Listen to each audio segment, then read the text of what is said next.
உண்மை சொல்லணும்னு நான் வந்து சென்னைக்கு வந்ததே வந்து கம்பன் ஏமான் தான் இலக்கணம் மாறுறது தான் எனக்கு இருக்கு. அஜித்துக்கு வந்து காஸ்டியூமே 5000 ரூபாய்க்கு தான் வாங்கினேன். ஆமா, ஒரு லைன் தின்னாதே இதுக்கு டியூன் போடுங்கன்னு சொன்னாரு. அதோட ஃபிளாஷ்பேக். தின்னாதேன்னு ஒரு அவருக்கு என்ன பாதிப்பு தின்னாதே சங்கர் மாதேவன். எல்லா கம்போசிஷனுமே நீங்க கொடுத்த டியூன் ஃபர்ஸ்ட் டியூன்ல எல்லாமே ஓகே ஆயிருக்கு. ஆமா, ஓகே. அது பூ எழுதுறது ஒரு பூ எழுதும் கவிதை சிறு தேன் துளியாய் உருளும். வைரமுத்து சார் எழுதி கொடுத்த வார்த்தை சிரிச்சு வந்தா சீனா தானா சிரிக்க மக தானா போனா, இதை வச்சு நீங்க டியூன் பண்ணுங்கன்னு சொன்னாரு. ரொம்ப அழகான சொன்னீங்க. உடனே அவர் சிரிச்சு வந்தா சீனா தானா, சிரிச்சுக்கிட்டே வந்தானா சீனா தானா, சிரிக்கி மக தானா போனா, இந்த கால்கள் தானா போனா, விடிய மட்டும் தேனா போனா, விடிஞ்ச பின்னே காணா போனா. கதை சொல்ல போறேன் விடுகதை சொல்ல போறேன் விடுகதைக்கு விடைய சொன்னா சொத்தெழுதி தாரேன்னு பாட்டு. சார் வைரமுத்து சார் உங்களோட லைஃப்ல ரொம்ப முக்கியமான நபர். அதே மாதிரி அமர்கலம்ல பாத்தீங்கன்னா அவரு சத்தம் இல்லாத தனிமை கேட்டேன் ஹீரோ வந்து அப்படியே வெடிச்சு செதறாரு. இது மாட்டீங்க ஏதோ ஒரு யாரோ மேலேருந்து என்ன சொல்ற மாதிரியே எனக்கு டியூன். சத்தம் இல்லாத தனிமையை கேட்டேன் யுத்தம் இல்லாத உலகம் கேட்டு ஒரு ட்ரூவா இருக்கிற மாதிரி ஆனஸ்டா இருக்கிற மாதிரி உணர்வுகளை கொட்டுற மாதிரி ஒரு பாடல் வேண்டியிருந்தது. அதுல நிறைய லைன் வரும். துரோகம் தாங்கும் இதயம் கேட்டேன்னு வரும். ஒரு கல்லை வந்து தட்டி விடுவாரு, மேலேருந்து கல் உருண்டு துரோகம் மாதிரி அப்படின்ற மாதிரி. சார் இப்போ இந்த காதல் மன்னனோட வந்து ப்ரிவியூ வந்து 4 ஃப்ரேம்ஸ் நடந்தது. அப்போ first time K V sir good luck தேட்டர்ல குட் லக் நடந்தது. அது முடிச்சு வந்தோடனே நல்ல ஞாபகம் இருக்கு எனக்கு. நம்ம எல்லாமே இருந்தோம்.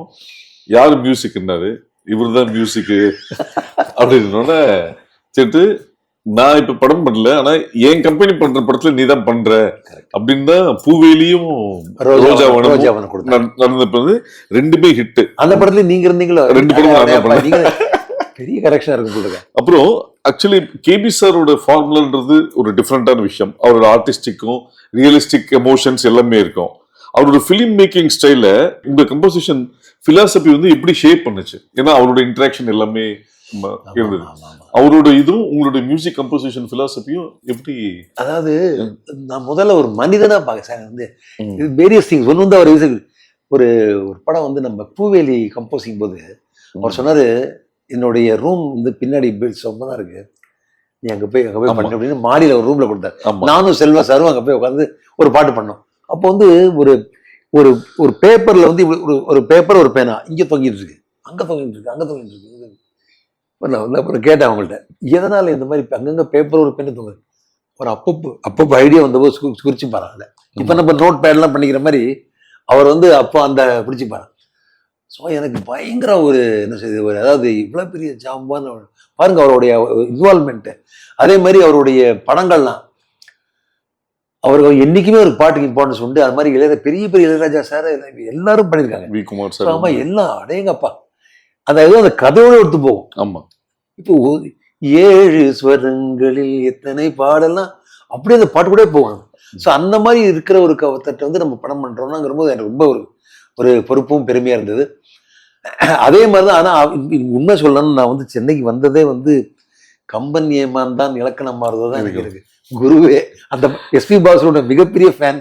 கம்பன் ஏமான் தான் அடாடா ஒவ்வொரு பாட்டும் எனக்கு அப்படி ஞாபகம் இருக்கு சார். ஸோ அந்த மாதிரி இருக்கிற ஒரு ஜாம்பான் கிட்ட இன்ஃபேக்ட் இது வந்து ஒரு அதாவது முதல் படம் ஓட்டிட்டோம். ஆனா 2-3 அந்த இதெல்லாம் வந்தது அந்த பூவிலாம்.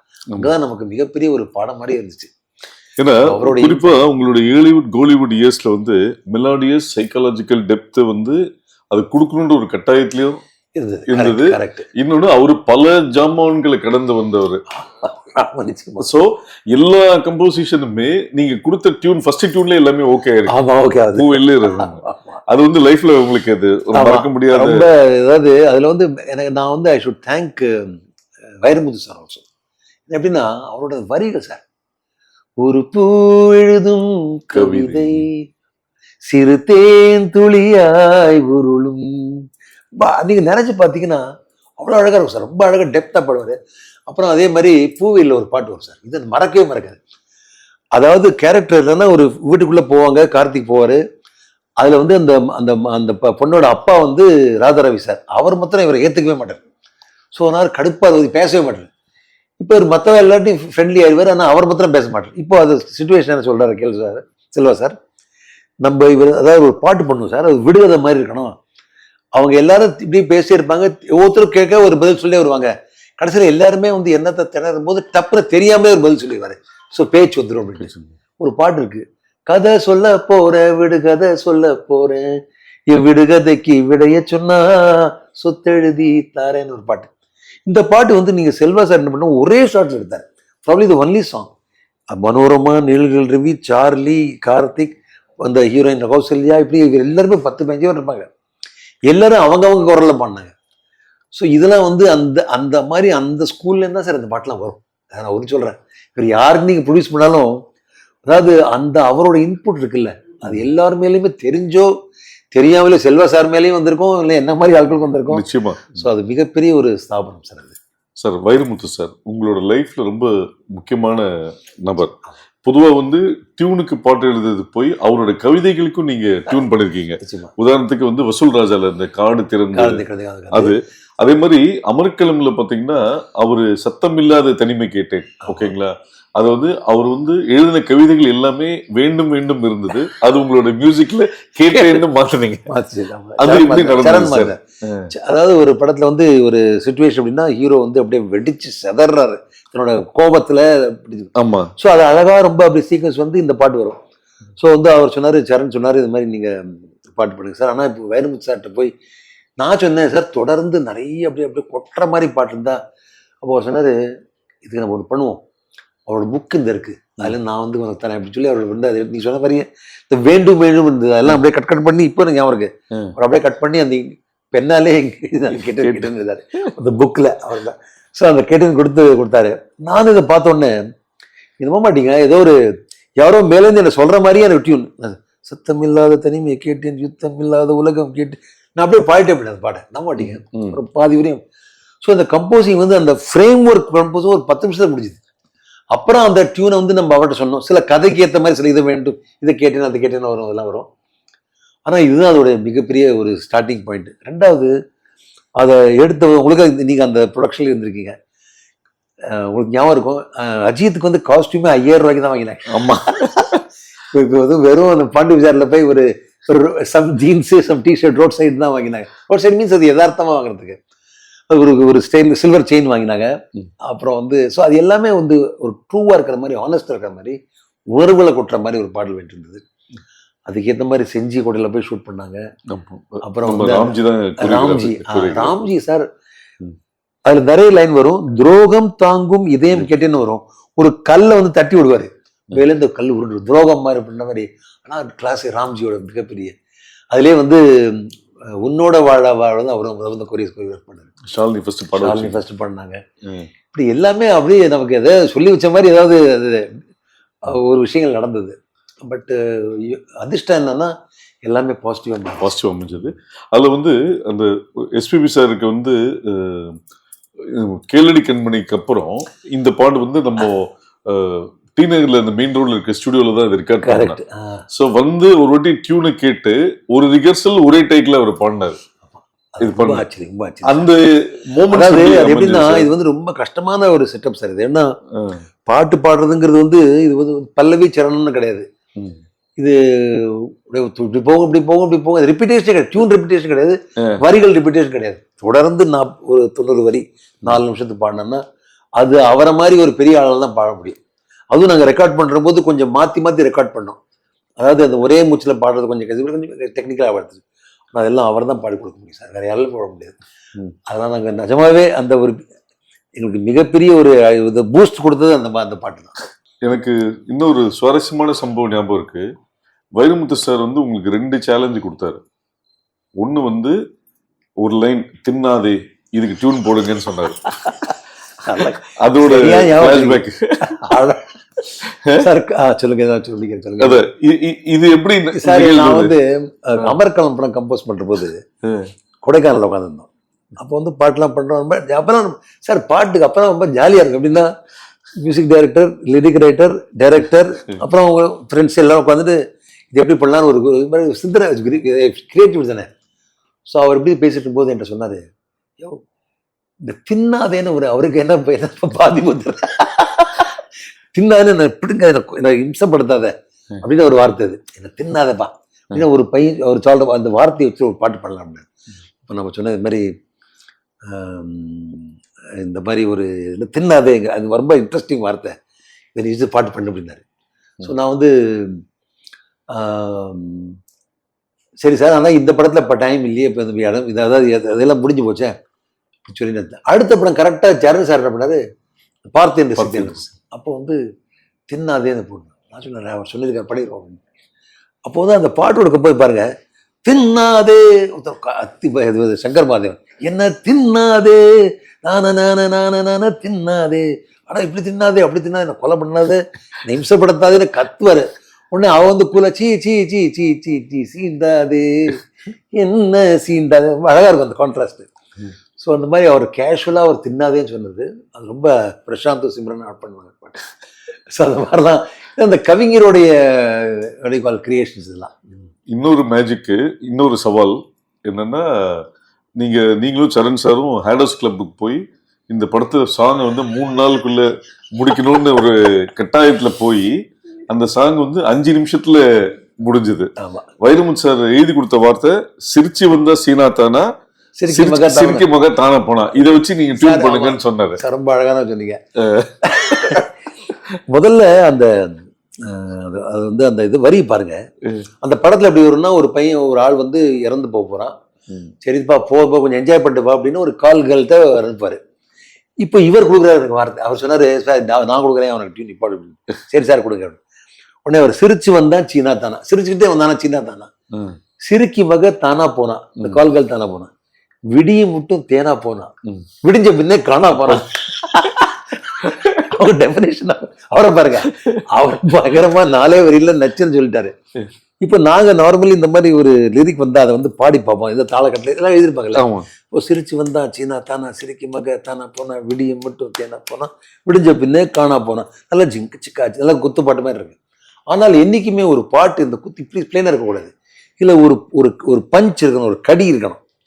நான் என்ன பண்ணேன்னா, சிரிச்சு சிரிச்சு வந்தா சீனா தானா டோய், ஒரு டோய் இந்த பக்கம் போட்டேன், அதை ஃபர்ஸ்ட் வேர்டு வந்து போட்டேன். ஸோ சிரிச்சு சிரிச்சு வந்தா சீனா தானா டோய், சிரிக்கி மக தானா போனா டோய், விடிய மட்டும் தேனா போனா டோய், விடிஞ்ச பின்னே காணா போனா டோய். இதுக்கப்புறம் ஏதோ கேட்குது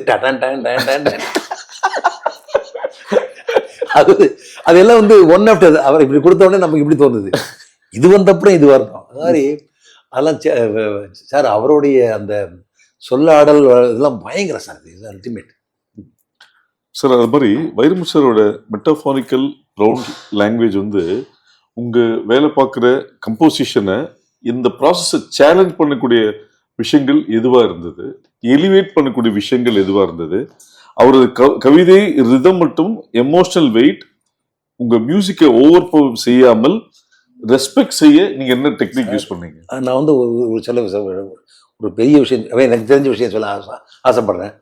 ஒரு கவிஞரோட வேலை என்னன்னா, பொதுவா ஒரு மெட்டுக்கு ஒரு டியூன் போடணும். அது எப்படின்னா சந்தத்துல போடுவாங்க. 2வது அந்த மீட்டருக்குள்ள வரணும், அந்த மீட்டர் சொல்லுவாங்கல்ல, அந்த அளவுக்குள்ள வரணும்.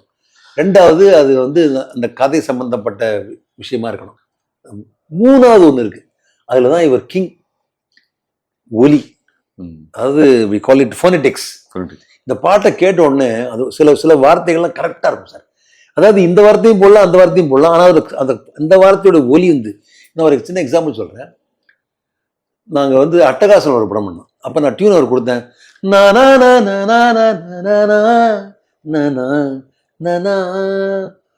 சொன்னாரு என்னப்பா இது ஜிக்ஸாக், அதாவது குரோமேட்டிக் நோட்ஸ்னு சொல்லுவோம், இப்படி இப்படி இப்படி கொஞ்சம் ஒரு மாதிரி ஸ்ட்ரைட்டா வராம இப்படி ஒரு மாதிரி இப்படி ஜிக்ஸாக்கா வரும்.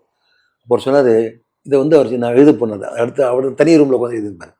திடீர்னு ஓடி வந்தார், பிடிச்சிட்டையா இது வந்து உன்னை கண்டேனே பார்த்தேனே தின்னேனேன்னு நல்லா இருக்காது, நச்சென்று இச்சொன்று தந்தாயே அப்படின்னு அந்த நச்சு இச்சு தந்தாயேன்னு அதுதான் அப்படி. ஸோ அந்த sense of first of sounding, அப்புறம் எதனால இந்த பாட்டு அதுக்கு நிகர் அவர் தான் sir. Amazing is what sense that. 2வது அவர் இன்னொரு மிகப்பெரிய ஒரு விஷயம் என்னன்னா, அந்த முதல் அப்படியே அடிப்பார் ஒரு அடி, அதில் அவ்வளோ ஒரு விஷயம் இருக்கும். அப்புறம் வந்து நீங்க சொன்ன மாதிரி அவருடைய அந்த என்னெல்லாமோ சார், இப்போ கன்னி பெண்ணுள் எனக்கு இதுவரையும் அழுக்கு சிட்டை போட்டாலும் அழகாய் தெரியுமா அழகன், அழுக்கு சட்டை போட்டாலும் அழகாய் தெரியுமா அழகன் எவனோ அவன் தான் காதல் மன்னன். நினைச்சு பார்த்தேன், அந்த அழுக்கு சட்டை நம்ம போட்டா நல்லா இருக்கும், அது அஜித் படம் நல்லா இருக்கும், அதான் காதல் மன்னன்.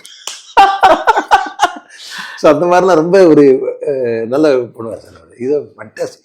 ஸோ இந்த மாதிரிலாம் வந்து சார் அந்த பாட்டுங்கிறது என்னை பொறுத்த வரைக்கும் ரெண்டும் கலந்து அது ஒரு ஒரு கலந்து வந்தால் தான் அவருக்கு ஃபுல் இம்பேக்ட் இருக்கும். ஸோ அதனால் அவருடைய நான் எனக்கு நிறைய பாடல்கள் இப்போ நான் ஒவ்வொரு பாட்டையும் நான் டீகோட் பண்ணி பார்க்குற எத்தனை விஷயம் போட்டிருக்கேன் சார். சார் வெறும் பார்த்தேன் பார்த்தேன் பார்த்தேன் ஓகே, சுட சுட ரசித்தேன், சுட சுட என்ன காப்பியா டீயா, ஆனால் அதில் ஒரு ஒரு ஒரு சுட சுட ரசித்தேன் சொல்லுவார். அதே மாதிரி அதாவது ஐ மீன் கவுண்ட்லெஸ். அதே மாதிரி உன்னோடு வாழாத வாழ்வு அழகா, ஆண்மகனை பெண்ணுக்கு பிடிக்காது முரடா உன்னை ரசித்தேன், அந்த பார்த்தா நீங்க அது அப்படியே ஒரு இப்ப எல்லா கேர்ள்ஸுக்கும் அது ஆக்சுவலி பிடிக்குது அந்த பாட்டு என்ன. அதே மாதிரி தீவானா தீவானா ஒரு மார்வாடி பாட்டோடைய ஜெமினில அந்த பாட்டுலாம் அப்படியே அது ஒரு ஹிந்திக்கார பொண்ணு பாடுற மாதிரி அதுக்கு அந்த லாங்குவேஜ்லயே போகும். இல்லையா அது மாதிரி அதுலயும் 3 பேக்ட்ராப் இருக்கும், 3 பேக்ட்ராப் இருக்கும். சரணோடைய பியூட்டிஃபுல் தாட்ஸ் சார். அப்புறம் வட்டாரம், அப்புறம் வந்து யார் தருவார் இந்த அரியாசனம்னு அந்த ஊர்லயும் இவனா பெறுவான் பரியாசனம்னு அவ்வளவு அழகா சொல்லுவாரு. ஸோ இந்த காம்பினேஷன் இஸ் ஒர்க் சார். இன்னொரு முக்கியமான கேள்வி, வைரமுத்தோட வரிகளை வந்து பலர் கவிதைக்கு இசைன்னு பாக்குறாங்க. உங்க கொலாபரேஷன் அந்த பொய்டிக் சோலை நீங்க உணர்ந்து அதே சமயம் கமர்ஷியல் அப்பீலாவும் மற்றும் எமோஷனல் ரெசன்ஸாவும் கொடுக்க என்ன பண்ணீங்க நீங்க? ஒண்ணு. ரெண்டாவது, வைரமுத்து வரிகள் உங்களை அன்கன்டென்ஷனல் மெலடிஸ் இல்லாட்டி ஆர்கெஸ்ட்ரேஷன் பண்ண தூண்டின சாங்னா எதை சொல்வீங்க? எனக்கு வந்து ஒரு பாட்டு ஒன்று சார், இப்போ வந்து வசூல் ராஜால நிறைய பாட்டு எல்லா பாட்டும் விட்டு ஆனால் இந்த காடு திறந்தே கிடக்குதுன்னு ஒரு பாட்டு, அவரை கவிதை காடு திறந்தே கிடைக்கிறது அப்படின்னு பாட்டு. இப்போ இந்த பாட்டு வந்து அவர் எப்படி இந்த பாட்டோட கூட்டு முயற்சி பாருங்க. அவர் காடு திறந்தே ரொம்ப அழகா அந்த ஒரு வைல்டா எழுதிருப்பாரு. இந்த பாட்டு நான் கம்போசிங் பண்ணும்போது ஃபோன் கால் வந்தது, ஷூட்டிங் பண்ணிருக்காரு. அப்போ உங்களுக்கு தெரியுமே, அந்த மே 14 ஆரம்பிச்சாங்க, ஜூன் ஆகஸ்ட் 12 ஃபினிஷ் ஆகுது. அவ்வளோ 3 மாசத்துக்குள்ள ஷூட்டிங் எல்லாமே நடந்தது. அப்போ நாங்கள் ரெக்கார்டு பண்ணுறபோது கமலஹாசன் சார் வந்து என்னை வந்து ஃபோனில் பேசினார், சரண் சார் கொடுத்தாரு. என்னன்னா சார், நீங்கள் வந்து இதில் வந்து ரட்டம்பர ரட்டம்பாங்கிற ட்ரைபல் வார்த்தை ஒன்று இருக்கு, இது வந்து பாட்டு வந்து காட்டு சம்பந்தம், காட்டுனா ட்ரைபல் பண்ணுறது, அதை யூஸ் பண்ணுங்க அப்படின்னாரு. அது ரட்டம்பர ரட்டம்பா அப்படின்னு. அப்புறம் இது வந்து இவ்வளவு நல்லா இருக்கு, இது வந்து இதை ரொம்ப என்ன ஃபாஸ்ட்டாக போட்டால் இன்றைக்குமே ஒரு பாட்டோட நம்ம அனுபவிச்சு கொடுக்கலன்னா லிரிக்ஸ் போயிடும், புரியவே புரியாது. ஏன்னா குத்துப்பாட்டு மாதிரி போட்டே நல்லா இருக்காது. அதனால் என்ன பண்ணேன்னா ஸ்லோவாக மெலடி போட்டு இந்த பாட்டு என்னப்பா இப்படி ஸ்லோவாக மெலடி போட்டிருக்கேன்னா அது வந்து எனக்கு சேலஞ்ச் இருந்து, ஏன்னா அதை ஆர்கெஸ்ட்ரேட் பண்ணி அழகாக கொடுத்தாலும் அந்த பாட்டு நிற்கும். அதனால் அதில் பண்ண ஒரு பாட்டு இது பண்ணும்போது இன்னொரு பாட்டு எனக்கு ஞாபகம் வருது. ரோஜா கூட்டப்புறம் படத்தில் முட்டுகளே மொட்டுகளேன்னு ஒரு பாட்டு. மொட்டுகளே மொட்டுகளே மூச்சுவிடா மொட்டுகளே இப்போ நீ வந்து விரிஞ்சிடாதே என்னோட தூங்குறான், இப்போ அவன் எழுந்துருவான் அப்படின்னு அந்த மாதிரிலாம் ஒரு கற்பனை பயங்கரமான கற்பனைகள் இதெல்லாம். ஸோ இதெல்லாம் அந்த மாதிரி கவிஞருக்கு தான் வரும் sir. I have great respect for it on that. இந்த அவருடைய அவருடைய அப்போ இன்னும் எனக்கு பிடிக்கும்னா அவர்கிட்ட வந்து தனிப்பட்ட முறையில் நாங்கள் நிறைய ஒர்க் பண்ணால் கூட அடுத்த பாட்டு வரும்போது காட்டுறோம் இந்த பாட்டில், இந்த பாட்டு வாயா நம்ம 2 பேரும் பண்ணுறோம் அப்படிங்கிற ஒரு அந்த ஜோஷோட வருவார். ஆமாம், அந்த ஜோஷ் எனக்கு பிடிக்கும். அதாவது நாங்கள் பண்ணியாச்சு, நாங்கள் என்ன இது என்ன பெரிய சினிமா பாட்டு என்ன நாங்கள் பண்ணாத மாதிரிலாம் இருக்க மாட்டோம். ஸோ ஆல் தீஸ் திங்ஸ் அவர் வந்து அதனால தான் அவருக்கு இவ்வளவு பேர் வந்திருக்கு, இவர் புகழ் வந்திருக்கு. இன்ஃபேக்ட் நான் இன்னொன்று ஓப்பனாகவே சொல்கிறேன், இன்னொரு விஷயம், எனக்கு மாத்திரம் இல்லை, எல்லா இசையமைப்பாளருமே அவருக்கு ஒரு முக்கியமான ஆள். நிச்சயம். அது யார் வேணா சொல்லுங்க, நீங்கள் எந்த மியூசிக் டேரக்டரும் கேளுங்களேன், அவங்களுடைய பெஸ்ட் பாட்டு இவரோட இருக்கும். So is an undoubtedly very good lyric writer. இப்போ நீங்கள் வசூல் ராஜா சொன்னதுனால அதில் வந்து 2 முக்கியமான விஷயங்கள் நடந்தது. ஆழ்வார்பேட்டை ஆண்டவா சாங்கும் கலக்க போவது யாரோ கமல் சார் ஆஃபீஸ்லேயே ரெக்கார்ட் பண்ண சாங்கு. அதுவும் ஆழ்வார்பேட்டை ஆண்டவா வந்து 2 மணிக்கு ஆரம்பிச்சு 4 மணிக்கு முடிச்ச ஒரு சாங். பெரிய நீங்க ஏதோ இது மாதிரி சொல்றீங்க, எல்லாம் தெரிஞ்ச மாதிரி எங்க பாத்தீங்கன்னு தெரியல. நான் இருந்தேன் கூட. என்னென்ன பாருங்க, இது வந்து நான் வந்து ரவுடி, இதுல வந்து எல்லாமே தூய தமிழ்ல இருக்கு, நல்லா இருக்கு, இதை அப்படியே கன்வெர்ட் பண்றேன் பாரு அப்படின்ட்டு. பார்க்க போனா மனுஷனுக்கு ஃபர்ஸ்ட் தோல்வி காதல் தான் நல்லது, காதல் ஒன்னியும் கடவுள் இல்லையடா, இந்த இழவை எல்லாம் ஹார்மோன் செய்யும் இந்த கலகம் தான் என்னடா அந்த மாதிரி அப்படியே யதார்த்தமா பண்ண சார். முருகதாஸ் வந்து அஜித்தை வந்து தலை அப்படின்ற மாதிரி ஒரு விஷயம் ஒரு சீன்ல 2 சீன்ல சொல்லியிருப்பாரு. தலை போல வருமானது இன்னும் பல பேரோட காலர் டியூன்லயும் சோசியல் மீடியாலயும் வைரலா இருக்கு. அந்த டியூன் எப்படி உருவாச்சு?